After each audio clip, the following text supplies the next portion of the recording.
pessoal, aqui é o professor GV, trazendo mais um vídeo da série Bases da Eletrocardiografia, informações essenciais para a análise de qualquer eletrocardiograma, tá? O nosso tema de hoje é como calcular a frequência cardíaca de um eletro, tá? Vem comigo aqui entender isso rapidamente. Antes de mais nada, é preciso que a gente saiba que existe um padrão na velocidade de inscrição do eletrocardiograma. Essa velocidade padronizada é de 25 milímetros por segundo. Se vocês tiverem o cuidado de observar no cantinho de qualquer eletrocardiograma, vai estar lá escrito 25 milímetros por segundo, tá? Isso pode eventualmente até ser ajustado na máquina, mas regra geral não se mexe nisso. Essa é a frequência padrão. E por que isso tem a ver com o cálculo da frequência cardíaca? Porque essa informação vai me trazer uma dedução. Veja, se 25 milímetros são percorridos em um segundo, em um milímetro, quantos segundos terão sido percorridos? Ou seja, qual fração de segundo me representa um milímetro?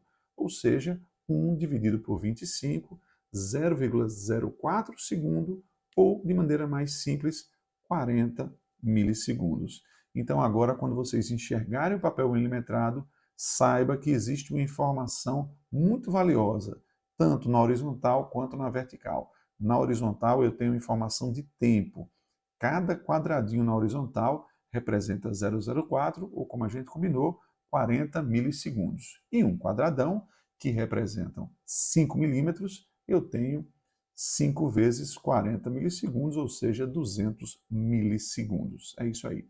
Já na vertical, eu trago uma informação de voltagem, grandes cargas miocárdicas, tá certo? Grandes massas miocárdicas irão produzir maiores complexos, maiores ondas, tá certo? Porque cada milímetro na vertical representa 0,1 milivolts, tá? Mas esse não é o tema da nossa aula de hoje. Hoje é só sobre frequência cardíaca, como calcular. Muito bem.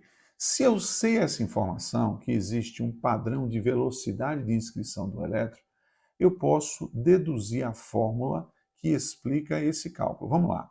Se 25 milímetros são percorridos em um segundo, quantos milímetros serão percorridos em um minuto, ou seja, em 60 segundos? Ficou fácil, né?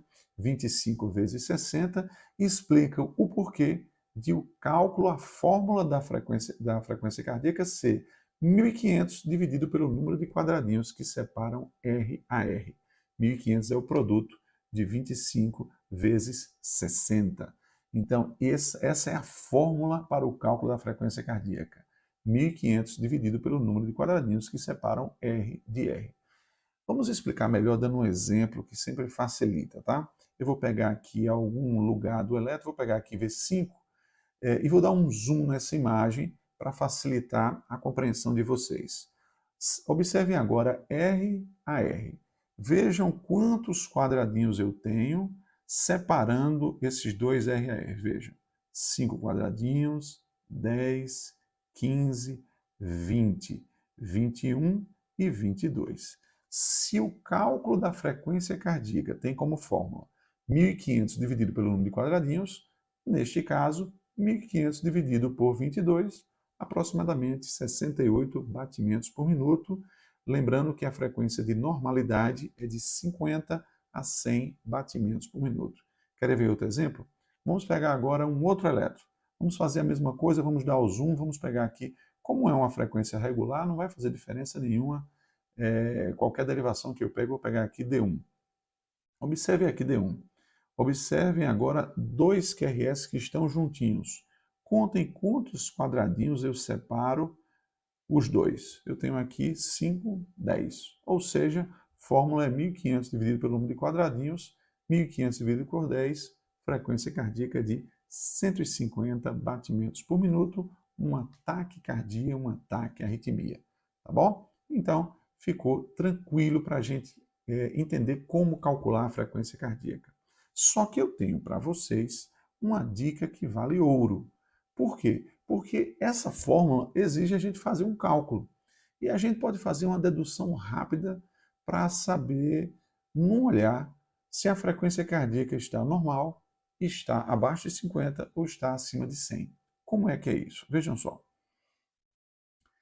Olhando agora no traçado, se eu tenho um QRS que está exatamente aqui no comecinho de um quadradão, se o outro QRS estivesse aqui no primeiro quadradão logo depois, eu teria 5 quadradinhos, ou seja, 1.500 dividido por 5, a frequência seria de 300. Se o outro QRS estivesse aqui, e não como no primeiro exemplo, ou seja, se ele estivesse exatamente aqui a 2 quadradões, eu teria aqui 5, 10. 1.500 dividido por 10, eu teria uma frequência de 150. Se o outro QRS estivesse aqui, 3 quadradões depois, eu teria 5, 10, 15, frequência cardíaca de 100 batimentos por minuto. Já deduziram então qual é a dica, né? Eu posso saber facilmente qual a frequência cardíaca, ou pelo menos grosseiramente qual é a frequência cardíaca, pelo menos para saber se a frequência está normal, está aumentada ou está diminuída. Se o outro QRS estivesse aqui, seria 300. Aqui, 150. Se estivesse aqui, seria 100. 75. Se estivesse exatamente aqui, seria 60, mas ele não está. Ele está um pouquinho depois. Se estivesse aqui, seria 50. Se eu quiser saber precisamente a frequência cardíaca, não tem mistério, né? Eu iria contar o número de quadradinhos, né? 5, 10, 15, 20, 25, 26. Iria fazer 1.500 dividido por 26, iria ver que a frequência é aproximadamente 58 batimentos por minuto. Mas, por aquela dica, eu já sabia que a frequência estava normal, estava entre 50 e 60. Essa dica realmente vale ouro. Vamos dar uma olhadinha aqui num outro exemplo, tá? E fazer a mesma coisa. Pegar um QRS de preferência que esteja assim, ó, no começo de um quadradão, já fazer ali a dedução de onde estaria cada um dos valores de referência, né? 300, 150, 100. Ou seja, já sei que se trata de um ataque à arritmia, que a frequência está acima de 100. Se eu quiser saber exatamente quanto é, basta fazer 1.500 dividido pelo número de quadradinhos, vou saber que é aproximadamente aí 107, 1.500 dividido por 14, mas eu já sabia que a frequência estava entre 100 e 150, mais para 100 do que para 150, mas eu sabia que a frequência cardíaca estava aumentada, tá? Último exemplo, mais uma vez, vou procurar de novo um QRS que esteja exatamente no comecinho de um quadradão desse, ó. Peguei esse daqui. Se eu quiser saber a frequência exata quanto é que é, mais uma vez, 1.500 dividido pelo número de quadradinhos, mas por aqui já dá para deduzir que é alguma coisa entre 150 e 300, tá certo? Ou seja, a frequência é de 214 se eu fizer análise precisa. Então, esse é o nosso vídeo tutorial de hoje sobre como calcular a frequência cardíaca em qualquer eletrocardiograma. Espero que vocês tenham gostado e até o próximo vídeo.